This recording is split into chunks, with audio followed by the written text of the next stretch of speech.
رسول کریم اما بعد فاعوذ باللہ من الشیطان الرجیم بسم اللہ الرحمن الرحیم۔ میرے نہایتی واجب الاحترام پیر طریقت رہبر شریعت حضرت صوفی فضل کریم صاحب، زینت محفل اعضاء اور محترم حضرات، تمام حضرات میرے ساتھ حضور صلی اللہ علیہ وسلم کی بارگاہ میں درود شریف پڑھ لیں۔ اللہم صلی علی سیدنا مولانا محمد وعلی آلہ سیدنا مولانا محمد مبارک وسلم۔ آج میں آپ کے سامنے پیر طریقت رہبر شریعت حضرت پیر صوفی فضل کریم صاحب کے بیان میں سے ایک بیان روح کی حقیقت اور کمالات بیان کروں گا۔ اللہ مجھے اور آپ کو سن کر عمل کرنے کی توفیق عطا فرمائے۔ قبلہ اعظم فرماتے ہیں کہ کیا آج تک کسی نے دیکھا ہے کہ آگ اور پانی ایک ہی جگہ جمع ہوں، کسی ایک ہی برتن میں موجود ہوں؟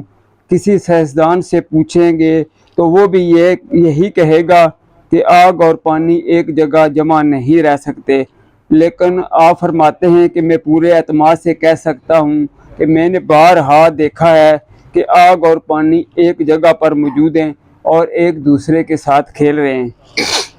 انسان کا وجود اربع عناصر یعنی آگ، پانی، ہوا اور مٹی سے مل کر بنا ہے۔ اللہ تعالیٰ نے ان چار چیزوں کو انسانی وجود کو بنا کر ان میں پانچویں چیز ان کو کنٹرول کرنے کے لیے وہ روح ہے، اور روح امر ربی ہے، یعنی اللہ تعالیٰ کا حکم ہے۔ اللہ کے حکم سے یہ چاروں چیزوں کو ایک ہی وجود کے اندر اکٹھی موجود ہیں۔ دنیا کا کوئی بھی سائنسدان ان چاروں چیزوں کو اکٹھا نہیں کر سکتا۔ یہ جو روح ہے چار عناصر کے اوپر حاوی ہے اور چاروں عناصر روح کے تابع ہیں۔ ایک بات یہ سمجھنے کی ہے کہ انسانی وجود مادی دنیا کی چیز ہے، جبکہ روح عالم بالا اور مالا اعلیٰ کی چیز ہے۔ انسانی وجود پر نفس و شیطان اور دنیاوی خواہشات کا غلبہ ہوتا ہے، جبکہ روح پر انوار تجلیات اور اسرار الہی اترتے ہیں۔ اور جب ہمارا مادی وجود نفس و شیطان کے چنگل میں ہوتا ہے اور مادی خواہشات اس پر غالب ہوتی ہیں تو روح کمزور ہو جاتی ہے۔ جب انسان ذکر الہی اور تزکیہ نفس میں محنت کرتا ہے تو روح کو تقویت ملتی ہے اور مادی وجود پر غلبہ پا لیتی ہے اور انوار و تجلیات کی بارش ہوتی ہے۔ جب روح مزید طاقتور ہو جاتی ہے تو وہ اس جسم کے باہر اور اندر موجود آگ، ہوا، پانی، مٹی پر غالب آ جاتی ہے۔ انسانی جسم جن اربع عناصر کا مجموعہ ہے وہ تو بے جان چیزیں ہیں۔ امر ربی یعنی روح کی وجہ سے انسانی جسم کو آواز سے خمسہ دیکھنے، سونگھنے، چکھنے اور چھونے کی حیثیت مل جاتی ہے، لیکن ان پانچوں حسیات کی رسائی ظاہری اور مادی اشیاء تک محدود ہوتی ہے۔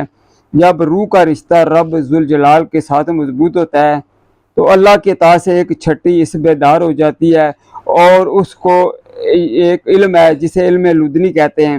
جب یہ عطا ہو جاتا ہے اور جس انسان کو وہ کچھ دیکھنے اور سننے کی صلاحیت مل جاتی ہے، جب تک عام لوگوں کو اس کی رسائی ممکن نہیں ہوتی، تب وہ سدرۃ المنتہی بھی دیکھ لیتا ہے اور تحت الثری بھی دیکھ لیتا ہے اور کئی دور سے میل سے دور چمٹی کی آواز بھی سن لیتا ہے، اور اس کی آواز ہزاروں میل میدان جنگ میں بھی پہنچ جاتی ہے۔ روح تمام مادی اشیاء پر غالب آ جاتی ہے، جیسا کہ حضرت ابراہیم علیہ السلام کی روحانیت آگ پر غالب آ گئی اور آگ ٹھنڈی ہو گئی، اور موسیٰ علیہ السلام کی روحانیت پانی اور مٹی پر غالب آ گئی۔ آپ آسا مارتے سمندر نے راستہ دے دیا، آپ کے حکم سے زمین نے قارون کو نگل لیا۔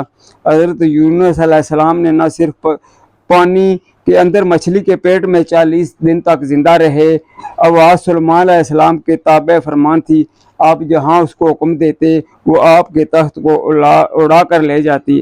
عاصم بن برقیہ سلیمان علیہ السلام کے دوست اور صحابی تھے، ان کی روحانیت کی یہ طاقت ہزاروں میل دور سے تخت بلقیس کو پل جھکنے میں لے آئی۔ تو یہ سارے کمالات روح کے ہیں، مادی جسم کے بس کی بات نہیں۔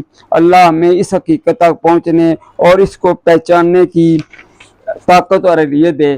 اس حقیقت کو جاننے کا ایک طریقہ ہے کہ ہم اپنی روح کو بیدار کریں، اس کی کیفیت کو پہچانیں، اس کا غلبہ اپنے وجود پر کرائیں، تو تمام حقائق ہم پر منکشف ہو جائیں گے۔ جب تمام حقائق ہمارے سامنے آ جائیں گے تو ہمیں کامل یقین اور کامل ایمان نصیب ہوگا۔ کامل ایمان ملے گا، پھر ہم کسی دوسرے کی طرف دیکھیں بھی نہیں۔ ایک وقت آئے گا کہ تمام انبیاء علیہ السلام کی زیارت بھی کر پائے گا اور کائنات کی سیر بھی ہوگی۔ یہ کوئی انہونی بات نہیں ہے، بے شمار لوگوں نے یہ سفر طے کر کے حقیقت کو پا لیا۔ انبیاء اور اولیاء اسی راستے پر چلتے رہے اور اپنی منزل کو پا لیا اور اپنے قدموں کے نشان دوسروں کی رہنمائی کے لیے پیچھے چھوڑ دیے۔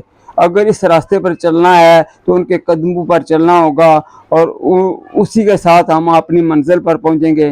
انسان کی کوئی اپنی حیثیت نہیں، اصل بات تو امر ربی کی ہے۔ جس نے اس بے جان چیزوں کو اللہ کے حکم سے زندہ رکھا ہوا ہے وہی اصل میں طاقتور چیز ہے۔ انسان کا اپنا اگر کچھ ہے تو وہ بے جان اور بے حیثیت ہے، تو تکبر کس بات کا؟ ان حقائق تک اگر انسان کی رہنمائی جو ہوتی ہے تو وہ کامیاب ہو جاتا ہے، اس دنیا کا بھی لطف اٹھائے گا اور آخرت میں اس کو کوئی غم اور خوف نہیں ہوگا۔ وآخر دعوانا الحمدللہ۔